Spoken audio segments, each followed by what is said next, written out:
RCM के लिए कुछ लाइनें पेश करता हूं आपके समक्ष। ये आरसीएम हमको मिला, कोई नायाब करिश्मा है। जितनी भी की जाए कम है, इस तोहफे की महिमा है।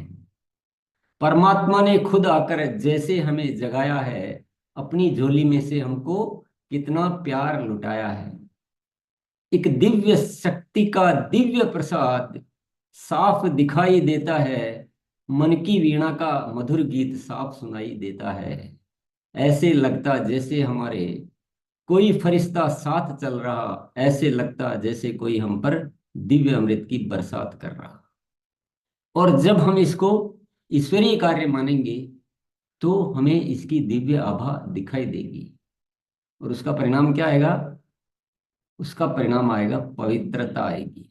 फिर हमसे गलत कर्म नहीं हो पाएंगे। फिर हमसे गैर जिम्मेदारी नहीं हो पाएगी। फिर हम इसकी एक एक चीज को, एक एक जो मिला हुआ जो सिस्टम, जो उपलब्धियां जो भी है, उनमें हमें कुछ विस्तार दिखाई देगा, कुछ अपार दिखाई देगा। तो हमारा दृष्टिकोण बदलेगा, हमारा नजरिया बदलेगा, हमारे मन में दुनिया को अच्छा करने की भावनाएं उमड़ेगी, मदद का भाव आएगा, श्रेष्ठता का भाव आएगा। तो सारी चीजें श्रेष्ठ हो जाएगी। तो जीवन में मिलता तो है, पर मिलना बड़ी बात नहीं है, देखना बड़ी बात है। तिजोरी में हीरे जवाहरात पड़े हो और पता नहीं हो। पहले दादाजी जमीन में धन गाड़ के चले गए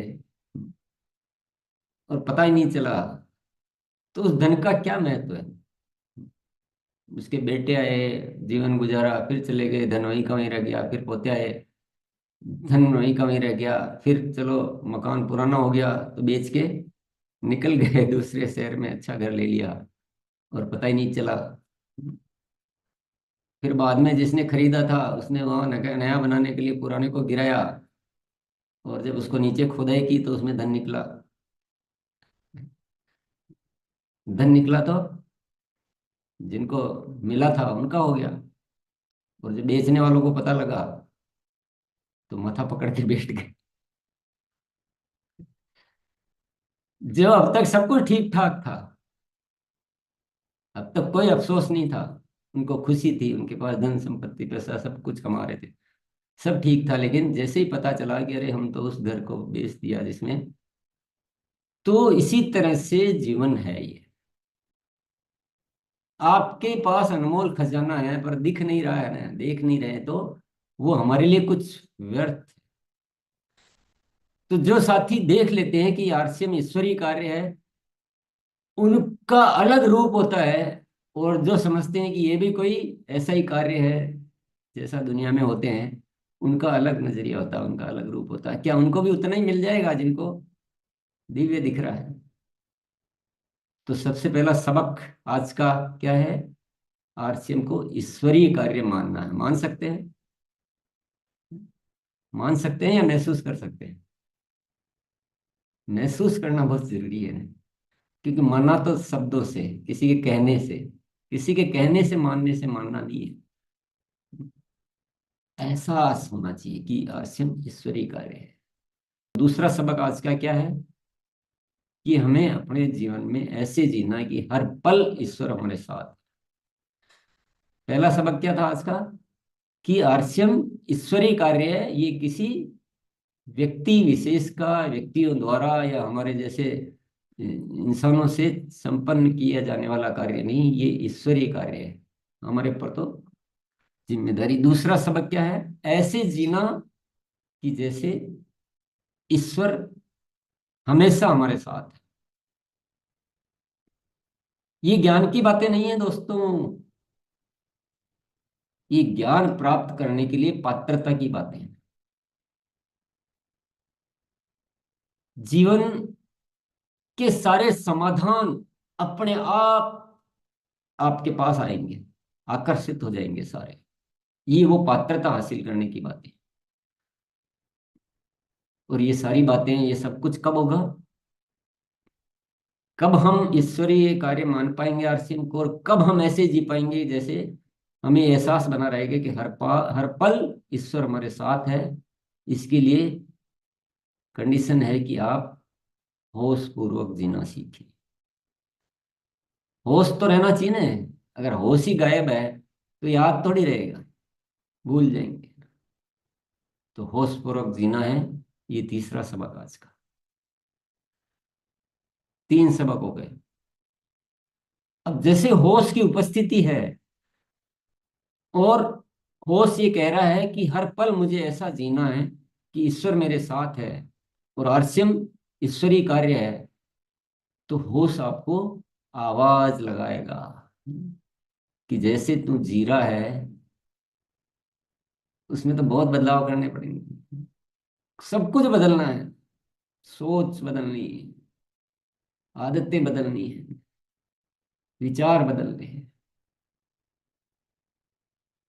क्योंकि जैसे तुम चल रहे हो और जैसा ईश्वर का सानिध्य में जीना चाहिए, उसमें तो कुछ भी ठीक ही नहीं है।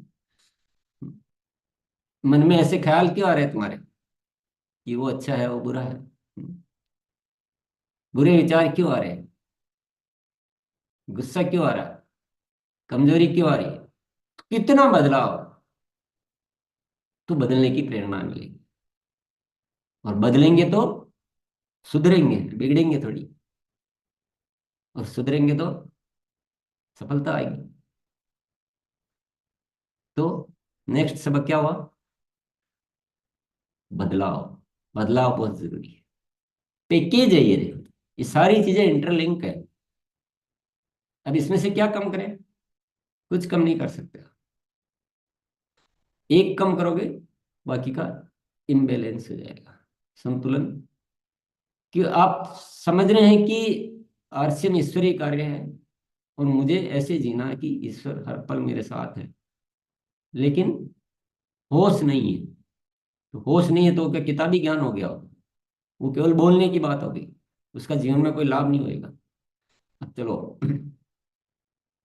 ये भी है, होश भी है, पर बदलने की चेतना नहीं है।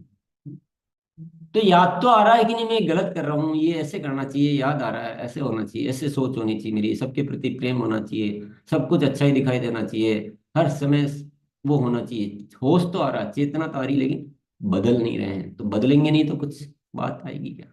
कुछ बनेगी क्या बात? और ये सारी चीजें आसानी से हो जाए, ये सब हो जाए, इसके लिए है धन्यवाद का भाव। धन्यवाद का भाव ऐसा है, भाव है जो हमारी निर्मलता बढ़ाता है, यानी हमारे को ऐसा मन की स्थिति कि उसमें सारी अच्छी चीजें आकर्षित होने लगती, सारी चीजें अच्छी समझ में आने लगती है, भाव में आने लगती है कि ईश्वरीय कार्य है, ईश्वर का सानिध्य है, होश पूर्वक। क्योंकि जो कॉम्प्लेक्स जो है ना, मतलब जटिलताएं, जब जटिलताएं मिटती है तो सारी अच्छी चीजें आने के लिए जगह बन जाती है। तो धन्यवाद के भाव में आते ही ईश्वर का सानिध्य नजर आने लग जाएगा। धन्यवाद का भाव आते ही आरसीएम ईश्वरीय कार्य नजर आने लग जाएगा। धन्यवाद का भाव आते ही होश की उपस्थिति आ जाएगी। तो फिर ये भी एक जरूरी चीज है। आरसीएम ईश्वरीय कार्य है, हमको हर पल ऐसे जीना है जैसे हम ईश्वर हर पल हमारे साथ ही है। होश पूर्वक रहना है। बदलाव, धन्यवाद का भाव। इसमें से कौन सी चीज कम करें? कुछ कम नहीं करना है। और ये तो सारी चीजें ऐसी है जो केवल हमारी चेतना से मिलने वाली, पैसे से नहीं मिलती ये चीजें। पैसा खर्च नहीं करना है, चेतना लगानी, होश पूर्वक देना, होश में रहना। तो सूक्ष्म का अभ्यास बहुत जरूरी है। सूक्ष्म का अभ्यास करेंगे तो पुनः पुनः, क्योंकि सूक्ष्म के अभ्यास में आपके पास और कुछ ख्याल नहीं आएंगे, यही आएंगे सारी चीजें। सूक्ष्म का अभ्यास, मुझे ऐसे जीना है कि हर पल ईश्वर, आरसीएम ईश्वरीय कार्य है। जो भी आवश्यक बदलाव नजर आने लग जाएंगे। एक रोशनी, एक एक ऐसा खिलावट। तो मेरे प्यारे साथियों, हमें क्या करना है? हमें एक ऐसी दुनिया का निर्माण करना है जहां के लोग स्वर्ग में जाने के लिए मरने का इंतजार नहीं करते। ऐसी दुनिया का निर्माण करना है जहां के लोग स्वर्ग में जाने के लिए मरने का इंतजार नहीं करते हैं, बल्कि वे अपने पुरुषार्थ द्वारा स्वर्ग की रचना करने के लिए अपना जीवन को उपयोग करते हैं। ऐसी दुनिया का निर्माण करना। इसीलिए तो आरसीएम मिला हमें। आरसीएम और किस लिए मिला? आरसीएम इसलिए मिला है कि एक ऐसी दुनिया जहां रहने वाली आत्माएं पवित्र होगी, जहां प्रेम की शक्ति होगी, जहां आनंद की बरसात होगी। ऐसी खूबसूरत दुनिया जो आत्मा की खुशी है, वो जिस दिन आपके मन में बस गई और उस यात्रा में जिस दिन चल पड़ेंगे ना, तो आप महसूस करेंगे, ओहो, क्या हकीकत है। कितना अनमोल जीवन और कितनी अनमोल खुशियां। उसके सामने तो ये कुछ भी नहीं है। पूरा जीवन किस गलतफहमी में गुजार दिया। तो इन सारे विषयों को गुरुकुल में हम सने सने वक्त वक्त पर कवर करते हैं, वक्त वक्त पर इन पर चर्चाएं करते हैं। आज आपको ये अच्छी तरह समझ में आ जाना चाहिए कि आरसीएम क्यों है, हम क्यों हैं, गुरुकुल क्यों है, और हमारा कर्तव्य क्या है। और कुछ नहीं है, सब कुछ साफ है। जीवन की संपूर्ण विकास के लिए हम सब कुछ जी रहे हैं, हम सब कुछ कर रहे हैं।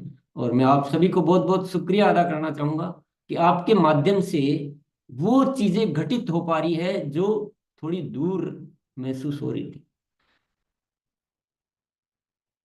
बहुत कुछ सीखने को मिल रहा है। हम सभी यहाँ सीख रहे हैं और बदल रहे हैं। पर मैं साथियों, ये जरूर कहना चाहूंगा कि जब जो चीज समझ में आ जाए, उसी पल बदल लेना चाहिए और इस बदलाव को महसूस करना चाहिए। बदलाव के लिए